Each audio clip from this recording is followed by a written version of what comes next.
tadi harus ada pohon Natal, ada Santa Claus yang dipakai di toko-toko gitu. Memang dalam tanda kutip Natal yang kita dapat di Indonesia ini lebih banyak Natal yang di Amerika. Di Inggris. Saya juga sampai sekarang masih menantikan Santa Claus kok. Jadi, Gereja Baptis mulai tanggal 1, 2, 3, 4, 5 sampai 25. Terserah gitu.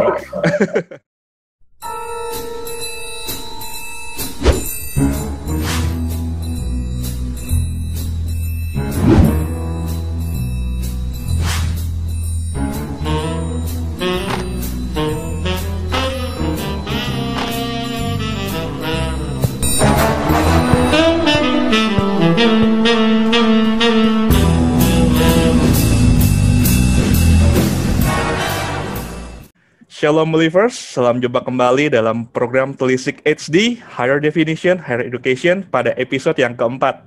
Kali ini, saat ini bersama saya ada seorang pembicara kondang di kalangan baptis ya. Jam terbangnya ini hektik sekali, dan kita bersyukur bisa bersama-sama dengan beliau. Nah, beliau adalah alumni dari Satya Wacana di Salatiga, dan beliau juga adalah alumni STBI juga, dan mengambil program Master of Divinity di Southwestern Baptist Seminary. Dan beliau juga sekarang menjabat sebagai Direktur Pengurangan Resiko Bencana di Save the Children, dan saat ini juga beliau adalah seorang Ketua Pengurus YRSBI. Siapa lagi kalau bukan Pendeta Victor Embet. Shalom Pendeta Victor Embet. Selamat sore. Ya, selamat sore. Ya, bersyukur sekali bisa bersama dengan Pak Victor pada kesempatan hari ini. Dan ini adalah program Telisik HD yang spesial Natal ya. Kita akan membahas isu yang berkaitan dengan Natal. Mengenai apakah benar, apakah ini menjadi suatu kontroversi. Benarkah Natal itu adalah 25 Desember? Ya.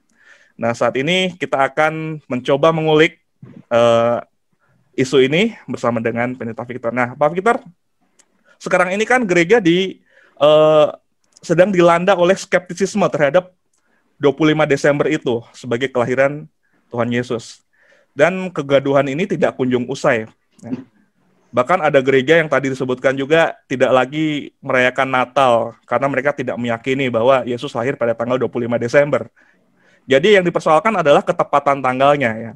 Nah, kemudian bagaimana tanggapan Pak Victor soal ini? Benarkah Yesus lahir pada tanggal 25 Desember, Pak?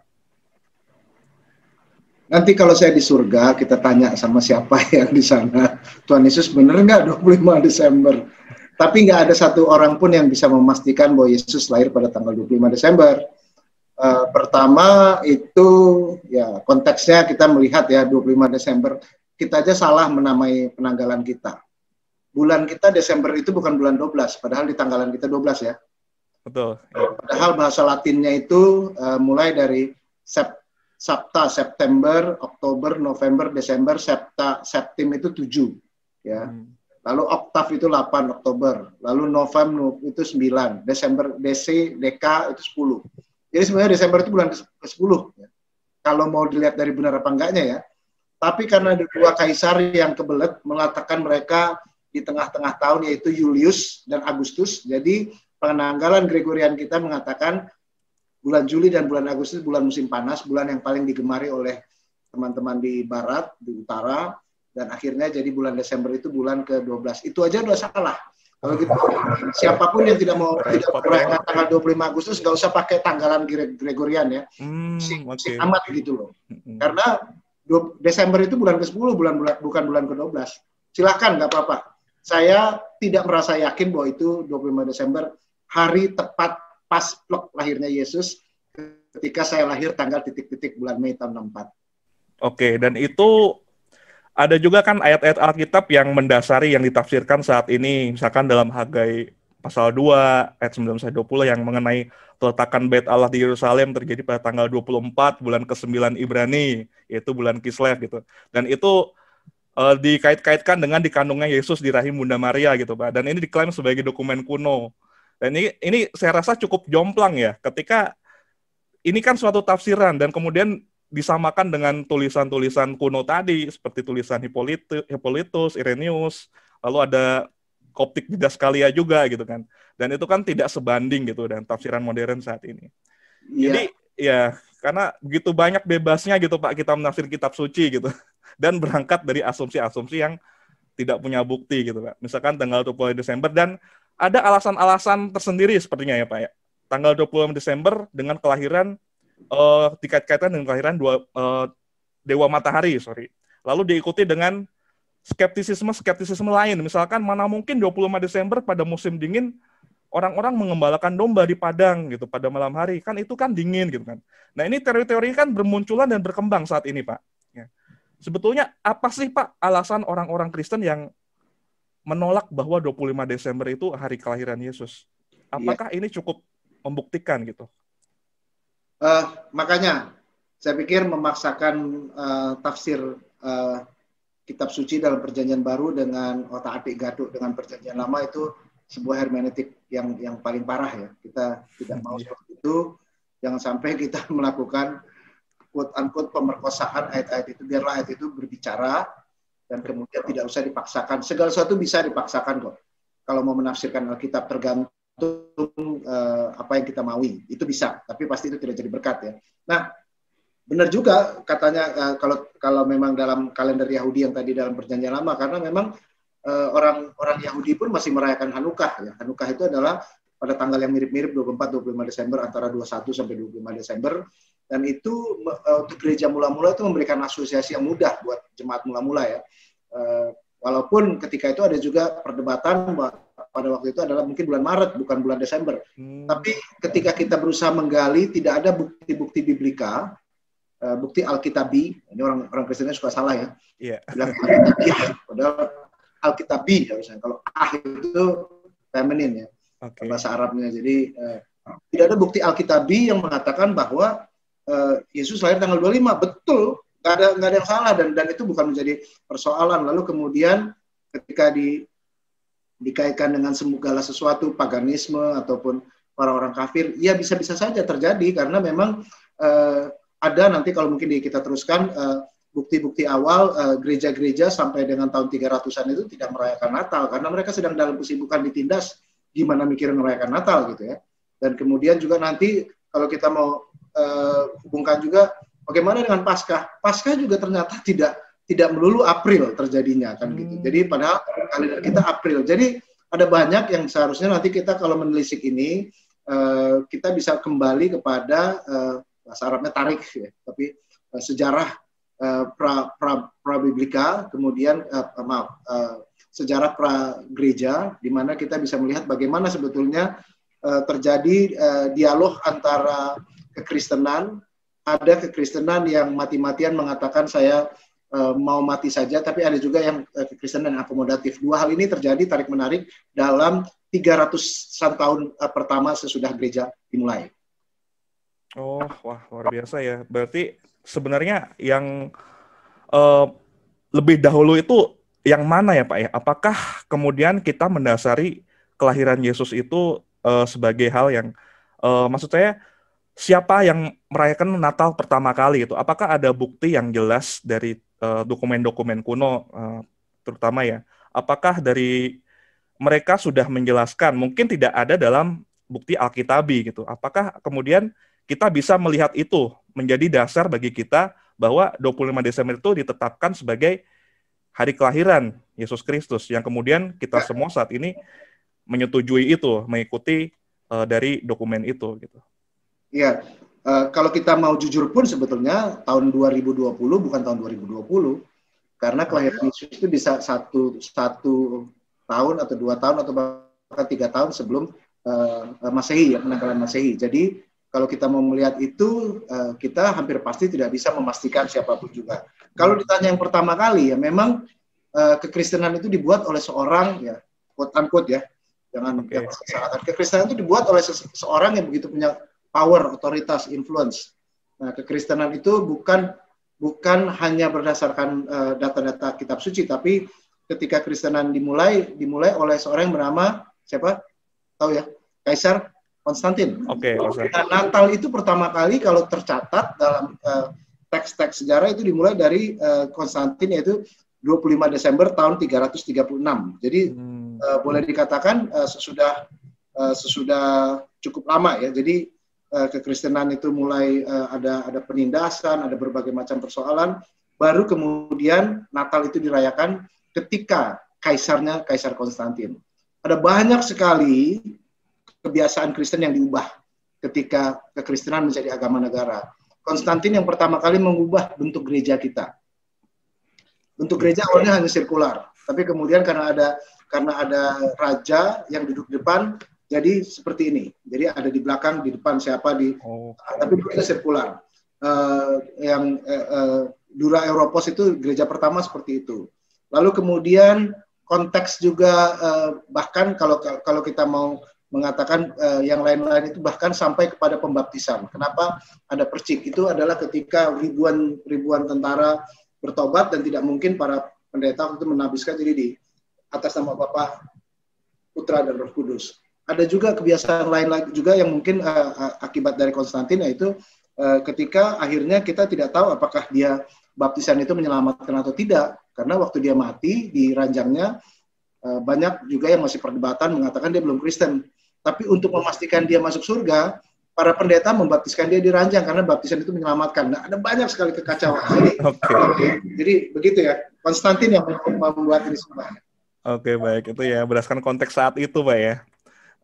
Nah, ini semakin menarik, Pak. Sebetulnya budaya seperti apa sih yang mempengaruhi lahirnya istilah Natal atau Christmas itu sendiri?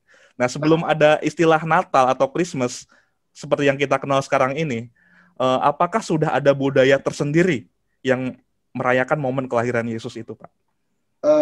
Kalau kata Natal itu kata Latin ya. Itu bahasa itu sudah dipakai oleh pagan untuk melahirkan menyembah lahirnya dewa Saturnus ya. Natal, disebut Natal. Tapi kemudian ketika menjadi lebih lebih diinstitusikan dalam gereja, itu kemudian gereja mengatakan itu sebagai Christmas, the Mass of Christ. Jadi misa yang khusus untuk Kristus. Nah, misa yang khusus untuk Kristus memang tanggal 25. Kalau kita lihat ke belakang, kenapa ya? Karena Konstantin sudah itu dan kemudian tradisi itu terus-menerus dilakukan. Nanti tanggalnya kalau kita bilang mau itu dari Dewa Mitra, mau dari segala macam itu bisa terjadi, tapi pokoknya dipilih tanggal 25. Nah, tanggal 25 itu kenapa Desember? Karena itu ada yang namanya winter solstice. Winter solstice itu adalah hari matahari terpendek di bagian utara dunia kita, sehingga orang-orang ingin merayakannya. Jadi itu seperti itu. Jadi, nah ketika itu diadopsi oleh gereja, itu disebut dengan Christmas, the Mass of Christ. The Mass of Christ ini artinya kemudian hanya dilakukan sore hari. Jadi kita kalau membuat Natal pagi hari itu salah. Oh gitu ya. Itu hanya boleh sampai dengan midnight, sampai hari kemudian. Dan itu hanya tanggal 25. Makanya teman-teman kita, Gereja Roma Katolik, tidak akan pernah merayakan Natal sebelum tanggal 25. Gereja Baptis mulai tanggal 1, 2, 3, 4, 5, sampai 25. Gitu. Jadi itu perbedaannya. Kenapa Christmas? Ini spesial misa untuk Kristus. Tanggal 25 Desember. 25 Desember. Jadi sebelum kita mengetahui bahwa itu adalah Natal atau Christmas, budayanya memang sudah seperti itu, Pak ya? Ya, sudah ada budaya pagan, budaya kafir yang merayakan tanggal 25 itu sebagai winter solstice. Artinya hari terpendek matahari, jadi mereka ingin merayakan. Lalu kemudian ketika itu kemudian dibudayakan terus-menerus, untuk gereja mula-mula itu berusaha dikaitkan dengan Hanukkah. Jadi selalu ada asosiasi ketika mereka ingin ingat lagi, mereka punya orang penting, gimana nih merayakannya? Daripada repot-repot, ya udah mungkin pada waktu itu Konstantin mikir udah pakai aja winter solstice itu yang banyak orang bilang itu menyembah dewa matahari kayak menyembah Saturn atau winter solstice atau Hanukkah, pokoknya itu yang paling gampang. Oke, baik, ini menarik juga ya. Kita baru memahami gitu, ternyata cukup polemik juga Natal saat itu ya. Nah, ini yang menarik juga, Pak. Ini mengenai Natal yang identik dengan pohon Natal dan Santa Claus, Pak. Jadi karena dari kecil banyak anak-anak muda, termasuk saya, sudah terindoktrinasi bahwa Natal selalu memunculkan Santa Claus dan ada pohon Natal, pohon cemara tentunya. Saya waktu kecil ya happy-happy aja gitu, Pak. Ya, yang ditunggu itu ya Santa Claus-nya sama dekorasi pohon Natalnya. Nah, yang menjadi ketakutan adalah apakah hal ini akan menggeser momen Natal yang sesungguhnya, Pak? Dan apakah akan berakibat fatal ke depannya? Atau sah-sah saja kita melakukan itu? Bagaimana, Pak? Ya, saya juga sampai sekarang masih menantikan Santa Claus kok. Jadi, Oke, baik. siapa tahu ada orang yang baik hati gitu ya, khususnya untuk rumah sakit kita yang masih memerlukan bantuan support alat-alat APD, tapi ya Santa Claus. Nah, pertanyaannya ada banyak banget ini, jadi satu mesti ABC. Iya, silakan, Pak. Kenapa? Yang pertama, waktu ditanya kenapa pohon Natal gitu ya. Oh ya, kenapa pohon Natal? Oke. Pohon Natal itu kita kan bicara Natal, gereja kita ini gereja Barat. Mau tidak mau gereja kita Barat. Kita bukan gereja Timur. Gereja kita adalah gereja reformasi perpecahan dari gereja Barat, Roma, gereja Katolik Roma. Ya. Jadi kalau gereja Timur nggak akan seperti ini. Ada gereja di India yang tidak melakukan seperti kita, ada. Ya. Nah, lalu ketika gereja Barat itu berkembang, itu kemudian terjadi reformasi, ingat ya. Oke. Jadi reformasi. Sebelum reformasi tidak dikenal pohon Natal. Nah, pada waktu reformasi itu pertama kali di Jerman. Jadi Jerman itu tempat pemberontakannya Protestanisme pertama kali yang melawan semua kaidah-kaidah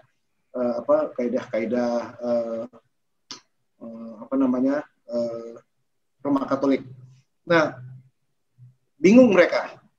Dalam banyak konteks gereja-gereja reform itu atau gereja-gereja reformasi itu menolak ikon-ikon.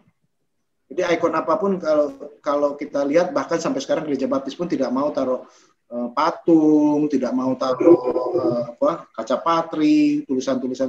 Nah, itu konteks gereja pertama. Jadi secara mereka melawan. Nah, ada orang-orang di Jerman. Nah, pohon Natal itu kemudian dimulai. Dan kenapa pilihnya pohon Natal? Karena itu evergreen. Ada istilah evergreen. Ya. Selalu hijau, bajunya Lodi sekarang. Ya. Hijau terus. Ini pokoknya. Iya. Evergreen. Halo? Iya. Ada masalah koneksi tadi sepertinya. Masih nyala ya? Iya, masih nyala, Pak. Iya. Nah, evergreen, kemudian dengan evergreen itulah orang itu membawa pulang ke rumah. Nah, akhirnya kejadian, semua orang main pohon Natal. Di Jerman, pohon Natal kecil. Ketika terjadi perpindahan ke Amerika, itu kemudian jadi pohon Natalnya besar. Jadi kenapa pohon Natal itu adalah pohon cemara? Karena pinus itu di musim dingin tetap hijau. Jadi ada berusaha dibuat message spirituality-nya. Sama seperti ini. Pernah lihat kan bunga kastuba ini? Oh iya, Pak. Ini juga bagian dari sekarang spiritualitas Natal. Wow. Karena apa? Kisahnya ini kalau ini kisah adalah di Meksiko, seorang anak kecil yang miskin nggak bisa ke gereja. Dia takut membawa Tuhan Yesus apa? Di pinggir jalan dia ketemu dengan ini dan dia bawa ke gereja. Dan sejak saat itu orang-orang di Meksiko memakai ini untuk sebagai bunga Natal. Bukan bunga, nggak ada bunganya. Daun Natal ya.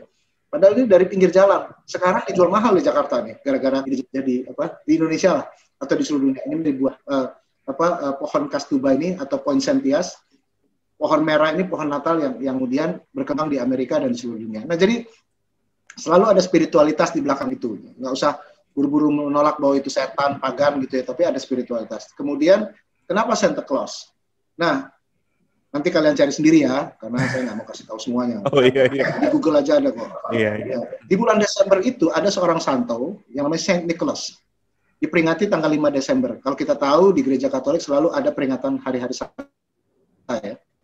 Nah, Saint Nicholas itu tanggal 5 Desember. Jadi itu sangat berdekatan dengan Natal.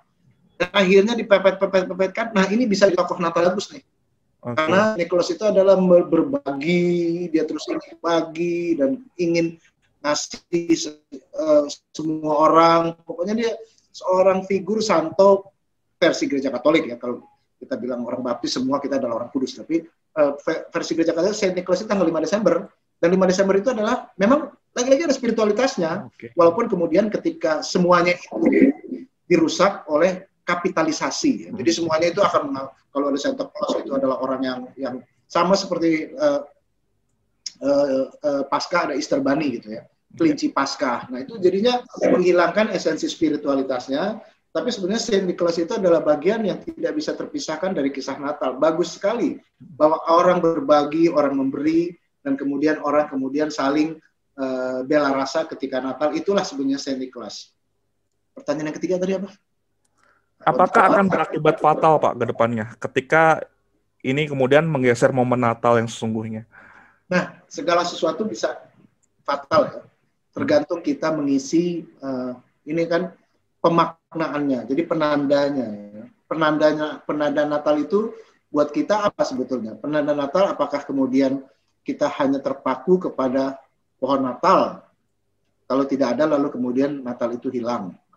Hanya Santa Claus, kemudian kalau tanpa Santa Claus hilang. Yang lebih parah lagi adalah dulu waktu kecil ada Swartepit. Kenapa orang hitam selalu jelek ya? Jadi Bayu itu agak hitam jadi jelek gitu. Sementara yang saya putih bagus. Jadi selalu penggambarannya gitu. Santa Claus itu Swartepit, pit hitam itu selalu jahat. Dia akan tangkap anak-anak. Nah jadi pemaknaan budaya ini bisa dipakai untuk aspek spiritualitas. Tapi kalau kita memang sekarang lihat di mall, ya pasti gereja sudah kalah. Dalam artian simbol-simbol Natal ya. Gereja sudah kalah. Kenapa? Saya pernah kerja jadi tukang bersih-bersih waktu kuliah di Inggris. Itu mereka jualan ornamen Natal itu sejak bulan Januari. Pameran seluruh dunia untuk orang jual beli. Gereja kapan mulai acara Natalnya? Alam sawah. Paling bulan Oktober kita siap-siap, September atau paling awal Agustus.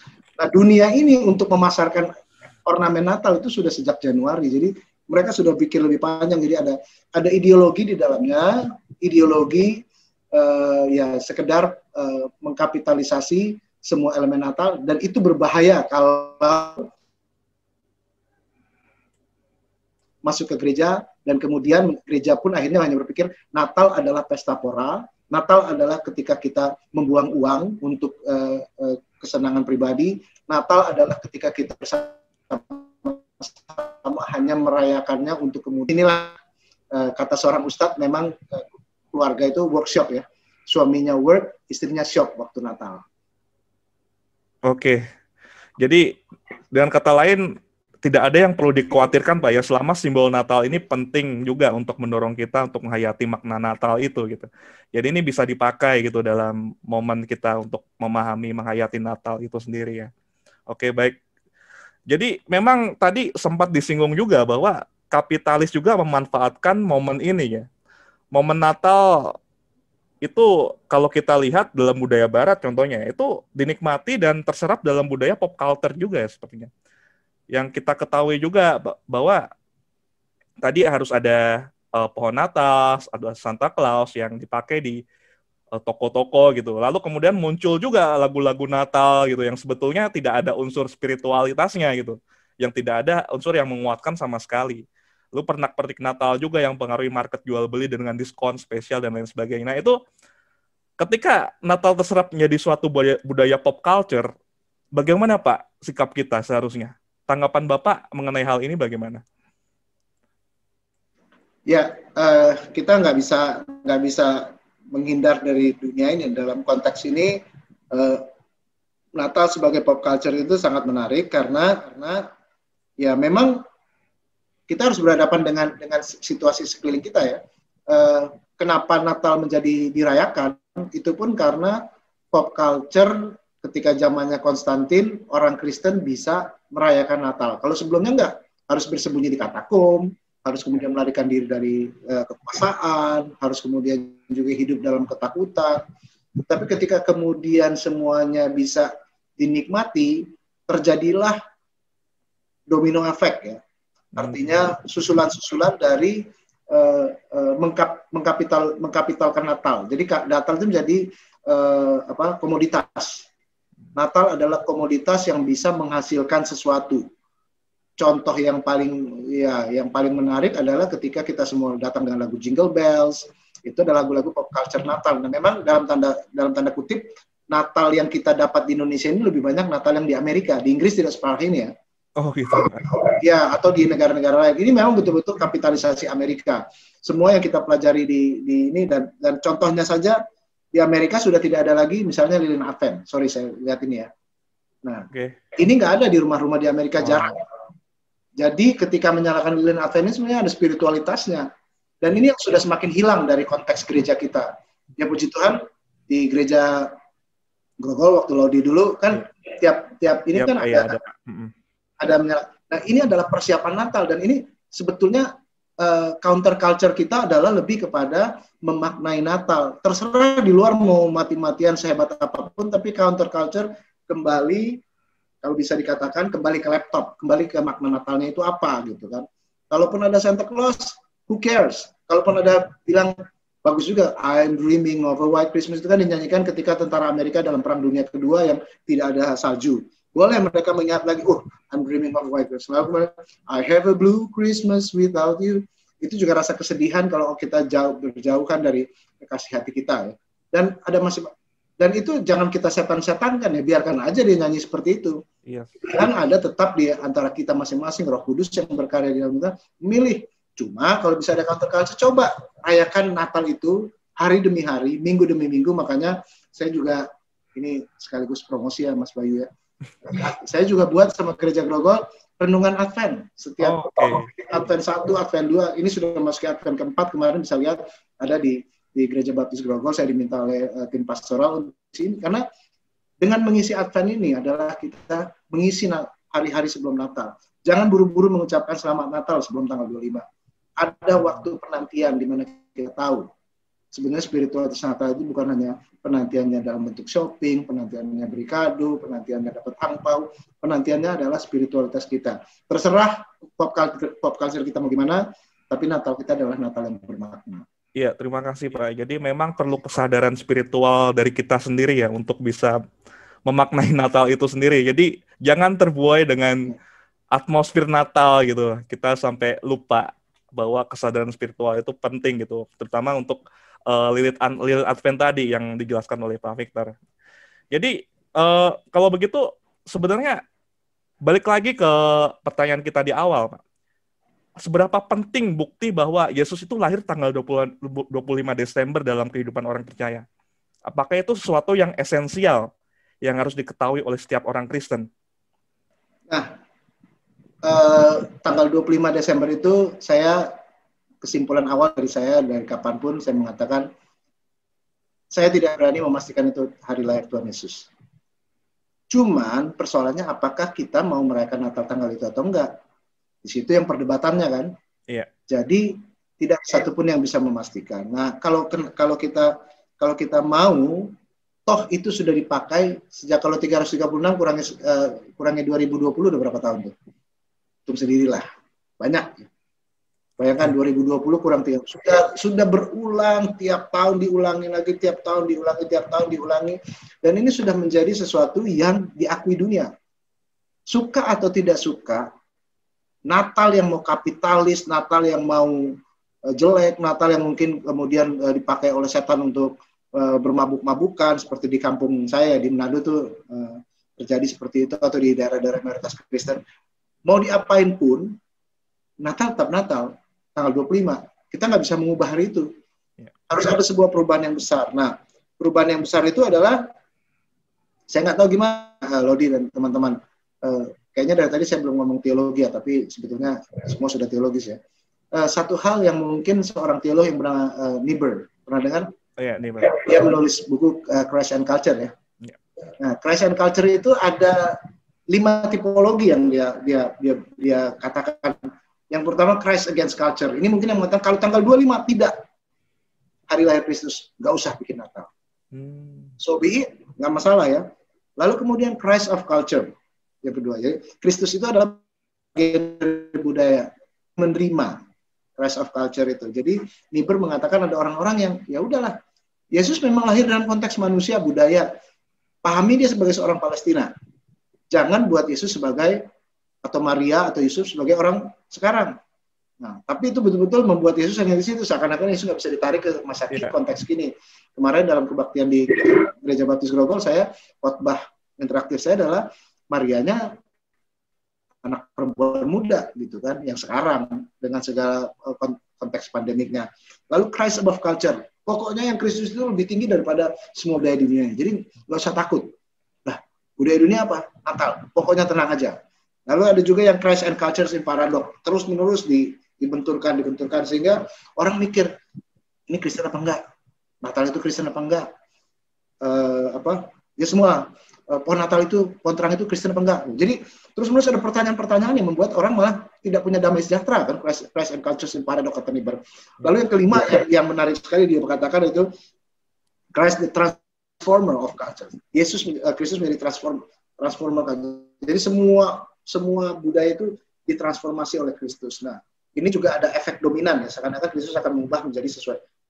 Nah, saya waktu intellectual exercise saya menulis paper saya ya, Christ and Cultures in Dialectic Relation. Terus menerus.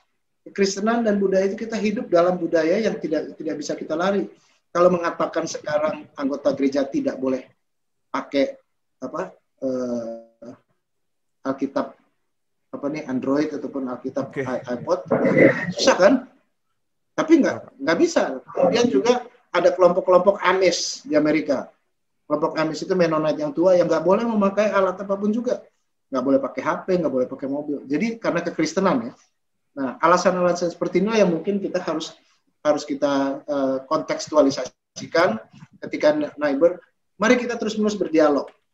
Saya yakin kok Roh Kudus tidak akan sekedar mengata-ngatain setan atau mengata-ngatain nggak usah merayakan Natal atau nggak usah apa. Ketika ketakutan yang tadi dalam paradoks itu atau yang pertama yang paling parah ya, Christ against culture, udah nggak usah Natalan. Padahal kalau kita mengubah 25 Desember menjadi hari lain, ada Gereja Timur 6 Januari, Gereja Ortodoks juga tanggal 7 Epifani, itu bisa. Tapi itu karena mereka sudah melakukannya puluhan, ratusan, bahkan ribuan tahun. Nah kalau 25 Desember ya puji Tuhan di Indonesia dijadikan hari libur. Di banyak negara tidak menjadi hari libur. Kalau kita nggak mau juga pakai, gimana coba? Apakah juga kemudian hari kenaikan Tuhan Yesus itu pada tanggal yang selalu tanggal merah itu? Apakah kemudian Paskah selalu tanggal? Nggak ada yang tahu. Jadi begitu. Mari kita berdialog dengan kultur. Dan menjadikan itu sebagai bagian dari kekuatan kita. Oke. Jadi penting sekali ya berdialog itu. Kontekstualisasi Natal itu penting supaya paradoks bisa dihindari. Dan 25 Desember bukan menjadi tanggal yang mutlak untuk merayakan Natal gitu ya Pak ya. Oke Pak, jadi Pak, jangan sampai salah itu juga ya. Tanggal 25 Desember tetap kita berusaha untuk konteks merayakan Natal karena mau tanggal yang mana lagi gitu loh. Begitu. Dan saya juga termasuk posisi yang sangat konservatif mengenai tanggal Natal. 25 Desember, walaupun saya jadi kalau bisa, ya walaupun kalau bisa memang merayakan Natal itu seperti itu, mengucapkan selamat Natal itu pada tanggal 25 sama seperti teman-teman Roma Katolik ataupun teman-teman. Jadi tanggal 25-nya. Sebelumnya ya perayaan Natal bisa dan lain-lain tapi Natalnya 25 Desember saya masih sangat konservatif.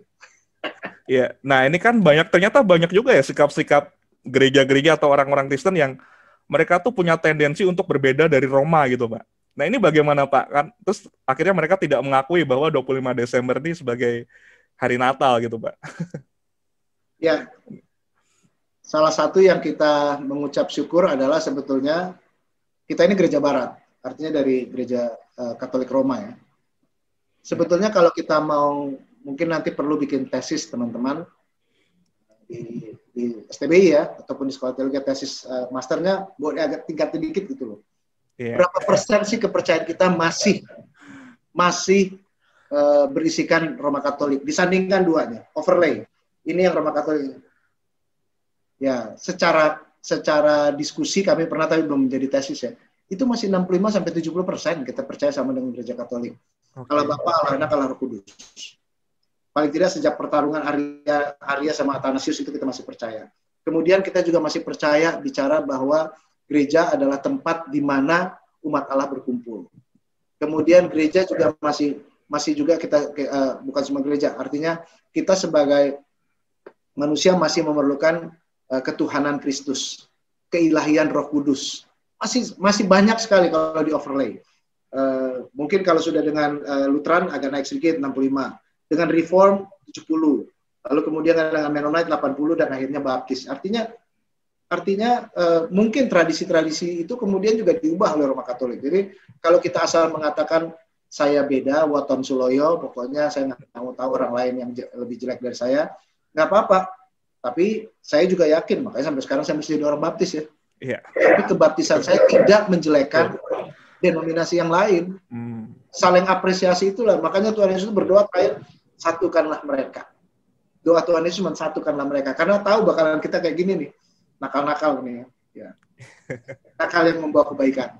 Betul. Ya, oke Pak. Untuk yang terakhir Pak, apakah ada closing statement dari Pak Victor untuk bisa memaknai Natal ini seperti apa? Ya, Natal itu adalah kisah terbesar, atau mungkin ya sama besarnya dengan kisah terbesar yang pernah melahirkan seorang anak manusia menjadi juru selamat bagi dunia ini. Jadi itu kisah kelahiran terbesar. Dan oleh karena itu disebutkan Natal. Ketika disebut Christmas ya misa atau kebaktian khusus untuk Kristus. Dan itu ada dalam kitab suci. Oleh karena itu saya pikir merayakan Natal itu harus ya untuk kita mengingat kasih Allah. Dan kemudian gereja sepanjang abad sudah mentradisikannya dalam tradisi tidak semuanya jelek. Mentradisikannya dalam minggu-minggu Advent, di mana menanti kehadiran Sang Kristus. Nah, spiritualitas Natal itulah yang mungkin menjadi bagian dari tanggung jawab kita, siapapun pemimpin gereja. Spiritualitas Natal itulah yang kita akan upayakan sebagai counter culture ataupun dalam dialog dengan semua kemewahan, semua kapitalisasi dan semua kompetitor di luar gedung gereja. Tapi bukan berarti kita harus mengatakan kita tidak bisa merayakan Natal. Mari rayakan Natal dengan spiritualitas yang benar. Nah, kalau Natal itu sekarang seluruh dunia merayakan tanggal 25, kenapa kita mau cari hari lain? Itu yang pertama. Yeah. Yang kedua, kenapa kemudian ujuk-ujuk kita tidak merayakan Natal? Lalu yang ketiga, kalau begitu, buat apa Alkitab mengatakan ada kelahiran di Bethlehem Efrata melalui Maria dan Yusuf? Tetap peringati Natal, jangan takut dengan persoalan-persoalan di luar, dan mari kita bersama-sama isi spiritualitas Natal dengan baik dan benar. Amin. Baik, luar biasa. Amin, Pendeta Victor. Terima kasih untuk waktu dan kesediaannya untuk menjelaskan ya mengenai telisik dalam telisik HD mengenai Natal. Dan saya akan mengutip kata-kata dari Paus Benediktus XVI ya. Beliau berkata bahwa mari kita tinggalkan mitos-mitos tentang Natal. Kisah Natal ini penting, karena teori-teori Natal itu, mitos-mitos itu begitu merusak, sehingga kita mengabaikan data-data historis itu begitu saja. Gitu. Dan memang kisah Natal ini akan memberikan kita selalu inspirasi itu tidak kering, melalui setiap momen-momen Natal yang kita rasakan bersama. Dan kisah Natal ini selalu memberikan inspirasi yang berbeda-beda, bagi setiap generasi yang berbeda. Dan itu terjadi sepanjang ribuan tahun. Jadi, mari kita rayakan Natal ini dengan penuh sukacita, meskipun perayaan Natal ini tidak seperti tahun-tahun yang sebelumnya. Ya. Tapi mari kita bersama-sama menghayati Natal, betapa luar biasa baiknya surga atas kita para pendosa ini. Saya mengucapkan selamat Hari Natal, ikuti terus program Telisik HD, Higher Definition, Higher Education pada episode-episode yang selanjutnya. Jangan lupa like, komen, dan subscribe. Dan nyalakan tombol loncengnya supaya dapat notifikasi dari program ini. Saya mohon pamit. Tuhan Yesus memberkati. Terima kasih. Salam Natal buat semua.